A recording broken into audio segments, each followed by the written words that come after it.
नमस्कार मित्रांनो, जय महाराष्ट्र या घडीची सर्वात मोठी बातमी समोर येत आहे। एकनाथ शिंदे यांना सर्वात मोठा धक्का, अनेक पदाधिकारी देणार सामूहिक राजीनामे, शिंदे गटाच नाराजीचा झालाय उद्रेक। मित्रांनो, प्रकरण काय सविस्तर बातमी जाणून घेऊया। त्या अगोदर तुम्ही जर आपलं M Marathi news channel subscribe केलं नसेल तर चॅनलला सबस्क्राइब करून बेल आयकॉनला नक्की प्रेस करा।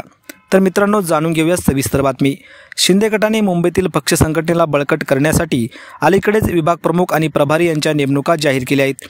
मात्र या यादीत संधी न मिळालेल्या अनेक इच्छुकांनी नाराजी उघडपणे व्यक्त केली आहे। विशेषतः शिवडी विभागात नाना अंबोले यांची विभाग अध्यक्षपदी नियुक्ती झाल्याने स्थानिक पदाधिकाऱ्यांमध्ये असंतोष पसरला आहे। नाना अंबोले हे माजी शिवसेना नगरसेवक असून 2017 मध्ये उमेदवारी न मिळाल्याने त्यांनी बंडखोरी करत भाजपमध्ये प्रवेश केला होता। आता ते शिंदे गटात सामील झाले आहेत। त्यांच्या नियुक्तीविरोधात शिवडीतील सुमारे 80% पदाधिकारी सामूहिक राजीनामा देण्याच्या तयारीत असल्याची माहिती समोर आली आहे। नाराज पदाधिकाऱ्यांनी लवकरच मुख्यमंत्री एकनाथ शिंदे यांची भेट घेत लेखी निवेदन देण्याचा निर्णय घेतला आहे।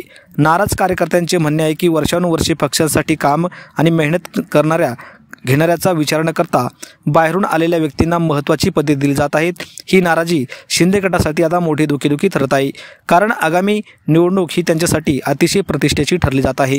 तर मित्रांनो, यावर आपल्याला काय वाटतं? आपल्या प्रतिक्रिया कमेंट बॉक्समध्ये नक्की व्यक्त करा। धन्यवाद। जय महाराष्ट्र।